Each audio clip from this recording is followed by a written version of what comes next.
Si vous analysez quantitativement cette entreprise, du point de vue free cash flow, il y a beaucoup de choses qui ne vont pas vous plaire. Ça ne va pas vous plaire dès le début, parce que vous aurez des free cash flow qui ressemblent à ceci. Parce qu'il y a beaucoup de BFR dans cette compagnie.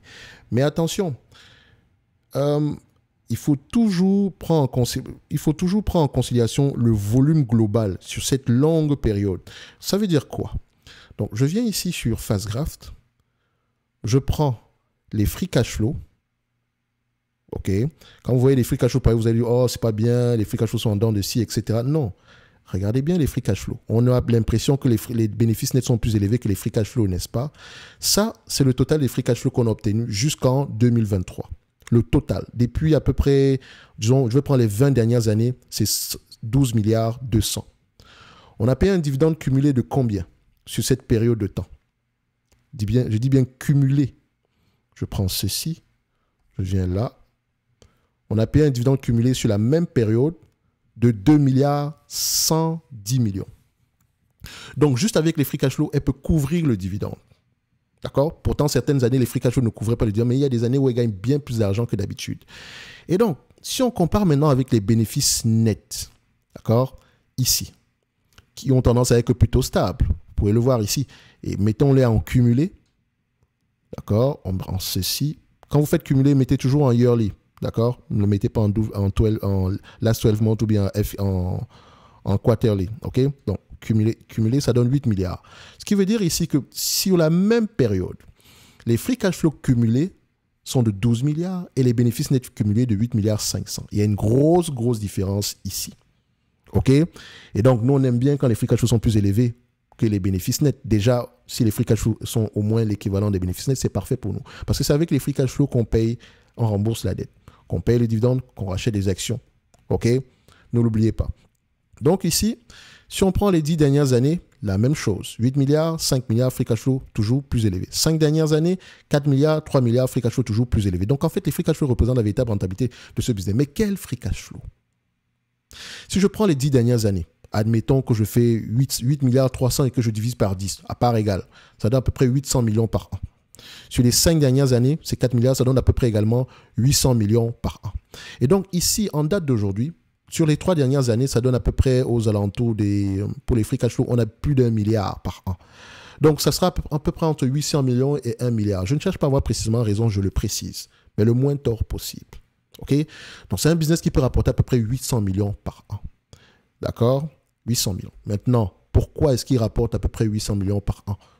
Comment est-ce qu'ils vendent leurs produits? Ça dépend de quoi, etc., etc. Vous allez poser ces questions en lisant les rapports financiers. Ici, on essaie d'interpréter les chiffres et savoir quel type de questions on va poser derrière. OK? On ne se masturbe pas juste avec les chiffres. Faites attention. On essaie déjà de voir ici que par rapport à ce que le business génère, s'il y a quelque chose de cohérent au niveau des chiffres. OK? Avant d'aller en profondeur. On n'aimerait pas perdre du temps en analysant des compagnies qui n'en valent juste pas la peine. Est-ce que Dassault en vaut la peine? Bien sûr. Ça vaut la peine d'être analysé. Combien de fois les bénéfices on va avoir tendance à payer pour ce business? Alors, si on prend le price to free cash flow, vous allez voir ici qu'il aura tendance à être très, très erratique. D'accord? Rien d'instable. J'aime bien la médiane ici. Et la médiane nous mentionne que le marché paye généralement aux alentours de 10 fois les free cash flow. En réalité, 10 fois les free cash flow, c'est abusé pour cette compagnie. C'est une entreprise qui peut s'échanger, si on prend les mêmes entreprises sur le même secteur d'activité, entre 15 et 20 fois les bénéfices. OK? Et je le prendrai 15 fois les bénéfices. Si je le prends à 15 fois les bénéfices, ça donne 12 milliards. N'oubliez pas une chose, la dette nette. Est-ce que cette compagnie a de la dette nette? Non. Elle a du cash net. 7 milliards 110 millions. Donc plus 7 milliards 110 millions, ça donne à peu près 19 milliards. Divisé par le nombre d'actions, à peu près 81 millions. Et encore, on voit ici que Dassault rachète massivement ses actions. Et c'est ce qu'elle devrait continuer à faire. D'ailleurs, je préfère le rachat massif d'actions au prix actuel. Parce que votre shareholder yield augmente. Ça veut dire ici que si l'entreprise prend ce qu'elle a pris, c'est que si l'entreprise vous verse en dividende uniquement ce qu'elle a pris, ce qu'elle a utilisé pour verser, pour payer, pour acheter des actions, plus le complément de dividende déjà présenté précédemment, vous aurez un rendement de combien? Vous aurez un rendement ici, sur les derniers mois, de 7%. OK? Et ça a tendance à fluctuer dépendamment ici du volume de rachat d'actions. Et j'aime ça. Et si on va plutôt sur une médiane ici, Admettons, si on peut le faire comme ça. Le dividende qui apparaît ici à 1,95%, en réalité, sur les 10 dernières années, c'est 2,99%. Sur les 5 dernières années, c'est 3,39%. OK? En moyenne. Après, ce chiffre-là, ce n'est qu'une information, ce n'est qu'une estimation ici, grossière d'ailleurs. Donc, on va se dire ici qu'au prix actuel, pour moi, Dassault Aviation reste assez intéressante. OK? 235 $, c'est mon target. Et ça prend en considération les free cash flow. Si on ne prend pas en considération, ça prend en considération la dette, comment on appelle ça? Ça prend en considération le cash net. OK? Si on prend également ici le niveau, le tangible book value, actif tangible net, par action, on sera à peu près à 71 $, 71 €. Donc si Dassault Aviation, vous l'avez en dessous des 71 €, je dis bien, en dessous des 71 €, gardez vos actions. D'accord? Ou bien en dessous même des 80 €, gentil, gardez vos actions précieusement. Elle va racheter les actions, elle va distribuer un dividende, et le dividende n'est même pas un problème. S'il est stable, il y a de grandes chances qu'il continue à croître. OK? Ce n'est que mon avis et non un conseil d'investissement. Donc Dassault, je la rajouterai dans ma watchlist avec mon price target que j'ai mentionné tantôt précédemment. Donc ici, on a dit qu'on sera à peu près aux alentours de combien? On sera à peu près à 235 $. Mais si vous payez uniquement 15 fois les bénéfices par rapport aux bénéfices nets ajustés, etc., vous aurez un rendement bien plus élevé que ça parce que ici, le 17,49 € multiplié par le nombre d'actions, ça donne plus d'1 milliard de bénéfices nets / free cash flow parce que ça, c'est un bénéfice net ajusté. OK? Donc, tant mieux si Dassault gagne plus d'argent dans le futur. Déjà, je sais qu'aujourd'hui, je ne surpaye pas. Si on me reverse la totalité des bénéfices nets attendus en 2026, c'est déjà un rendement de 172 excusez-moi, c'est déjà un rendement de 10%. Mais si je me base juste sur mon petit 800 millions que j'avais pris précédemment, d'accord, par rapport, et je mentionne qu'elle gagne bien plus d'argent sur les dernières années ici, d'accord, par rapport à la capitalisation boursière actuelle, c'est déjà un rendement de 5,77%. Et je n'ai même pas pris en considération le cash. Parce que si je considère le cash ici, dont j'enlève le cash net, et que je prends le 800 millions, moins le cash, donc capitalisation boursière moins cash net, OK, en dénominateur, 800 millions en numérateur, ça donne ici un rendement sur la valeur d'entreprise de combien? Ça donne un rendement de 12%.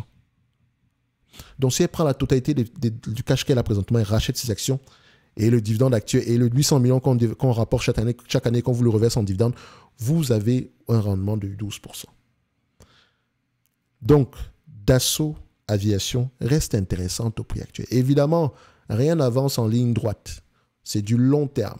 Donc, avant d'investir, il faut déjà comprendre ce que l'entreprise fait. Il faut que le business vous parle. Perspective d'avenir, et vous connaissez la chanson. Je le dis toujours ici, les chiffres, c'est une chose, d'accord? Et pour faire parler les chiffres, il faut lire les rapports financiers. L'analyse quantitative présente les chiffres, l'analyse qualitative fait parler les chiffres. Les deux étant indissociables, ça donne ce qu'on appelle une analyse fondamentale. OK? Et vous n'avez pas le choix que de lire vos rapports financiers.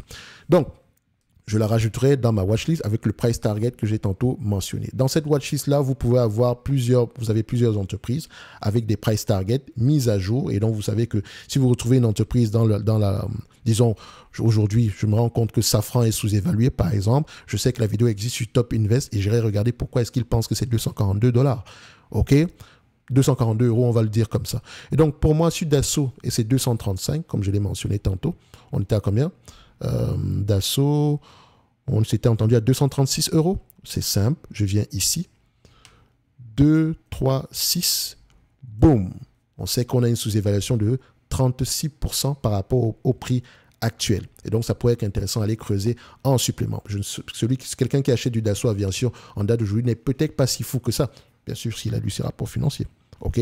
Donc, pour avoir accès à la watchlist, en description de la vidéo, vous avez le service Top Premium. Vous avez 4 niveaux. D'accord? Vous pouvez choisir lequel vous intéresse. OK?